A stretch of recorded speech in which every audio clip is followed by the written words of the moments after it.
quietest person in the argument is usually the one feeling the most. Not the least. The most. And if that's you, if something lands wrong and your whole system just stops, you already know the sentence that comes next. You're shutting me out. Why won't you just talk to me? It's close to the opposite of what it looks like. Your silence isn't you leaving the room. It's the only way you have ever known how to stay in it. By the end of this, you'll know exactly what gets cut, why it's always the first thing to go, and what to say when you genuinely have nothing to say. So let's find out if this is you. Someone says the thing, and there's a half second where you know you should answer. And then nothing arrives. Not I'm choosing not to respond. Nothing. The words are simply not there. You can feel your own face going flat. You can hear your voice getting very, very calm. And you know exactly how that's landing on them. And you cannot stop it. You've been asked, why are you being like this? And had honestly no answer to give. That wasn't you being evasive. You genuinely did not have one. And the words do come back. Later. Fully formed all at once. Far too late to be any use to anyone. If two of those landed, here's the first thing you need to hear. That was not the silent treatment. The silent treatment is a strategy. It's deliberate, it's aimed, and the person doing it knows exactly what they're doing and why. What happens to you isn't a strategy. It's a failure. Something that was working 1 second ago stopped working. So what is it exactly that goes? It's the line between what you feel and what you can say. That's it. That's the whole thing. Everything is still in there. The hurt is in there. The answer is in there. The one sentence that would fix this is in there. And the line that carries it out of you has gone dead. You're not withholding. You are cut off from your own mouth. And here's the part nobody else in that room will ever understand. You didn't go quiet at them. You went quiet for them. Because that is what the shutdown is for. When your nervous system decides a situation is dangerous, it has 3 options: fight, run, or freeze. And freeze isn't the coward setting. It's what your body picks when it has already calculated that fighting and running will both make this worse. And when it picks freeze, speech is the first thing it puts down. That isn't random. Speech is expensive. It is the most complicated thing you do, and it runs on the newest, most fragile part of your brain, the prefrontal cortex, the part that handles reasoning, word finding, and impulse control.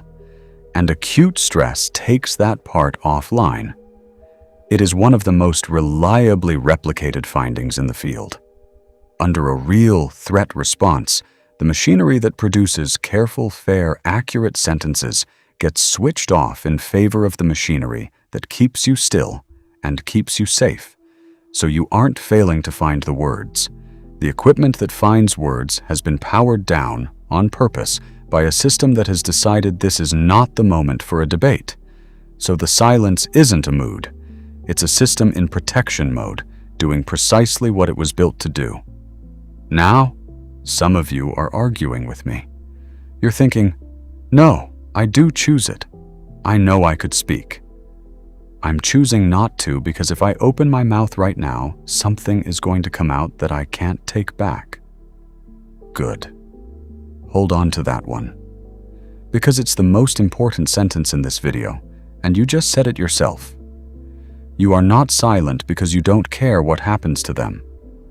You are silent because you care so much about what happens to them that you would rather be misread than risk it. And now, the cruel part. The part that is actually costing you people. The one skill that could explain any of this.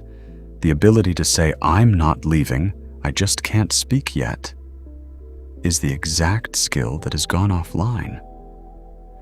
You cannot use words to explain why the words are gone. So they fill it in. Everybody fills it in. And what they fill it in with is never the truth, because the truth is genuinely strange, And the ugly explanation is sitting right there, free, in reach. So here is what it looks like from the other chair. They said something. You went blank. You got very calm and very polite, and you answered in 5 words instead of 50. And from where they are sitting, that is not a person in distress. That is a person who has decided they aren't worth talking to. So they get louder. Because louder has occasionally worked, which pushes you further into the freeze, which reads to them as more proof. And now you are both doing the exact thing that makes the other one worse. That's the loop that ends relationships. Not the fight, the misread. And the cost stacks somewhere you won't notice for years. Every time this happens, something true about you goes unsaid. And unsaid is not neutral. Unsaid means the version of you they know is missing a piece. So they build their picture of you out of whatever stayed online. Calm, easy, fine. Not that bothered. Then one day, somebody tells you they had no idea you were unhappy. And they are not lying to you. They genuinely did not know. You were present for all of it, and you never once got to be in the room. And it compounds. Because after enough of these, you start pre-deciding that the conversation won't work. So you don't start it, which means the silence stops being something that happens to you in an argument and starts being the setting you live at. So, where does a person learn this?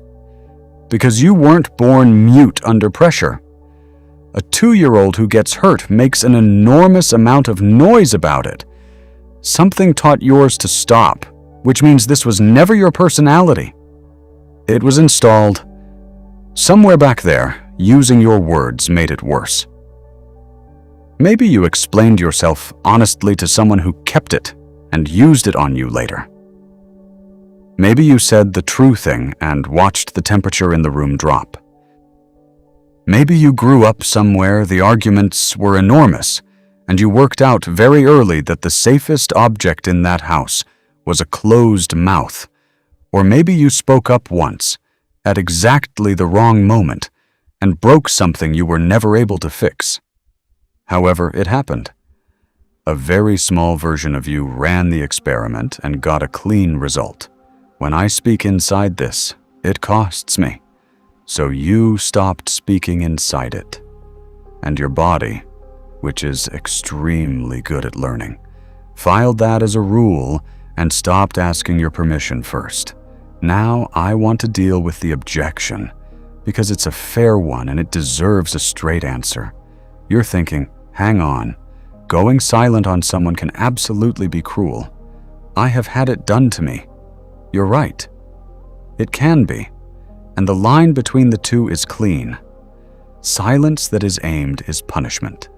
It's chosen, it's pointed at a person, and it ends when they give in. Silence that is a shutdown isn't aimed at anyone. It doesn't end when they apologize. It ends when your system decides you're safe. Identical from the outside, completely different thing on the inside.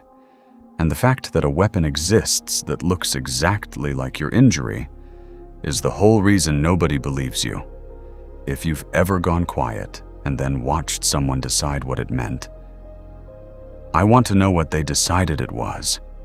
Put it in the comments. I suspect a lot of you have been read wrong in the same way.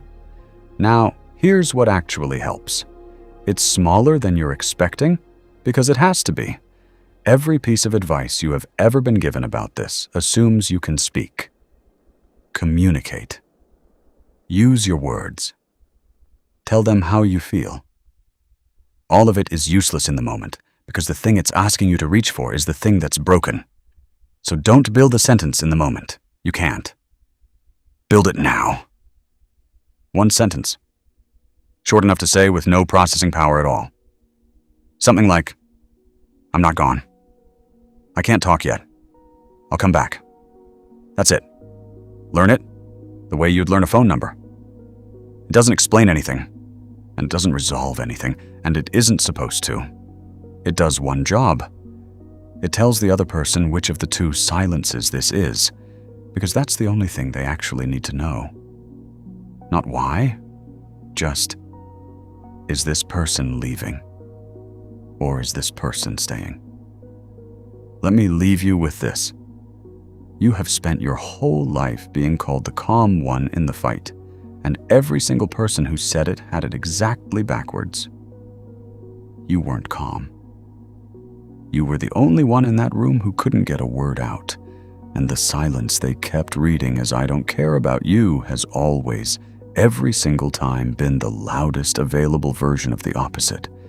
There's someone out there holding a completely wrong idea about who you were in some argument years ago.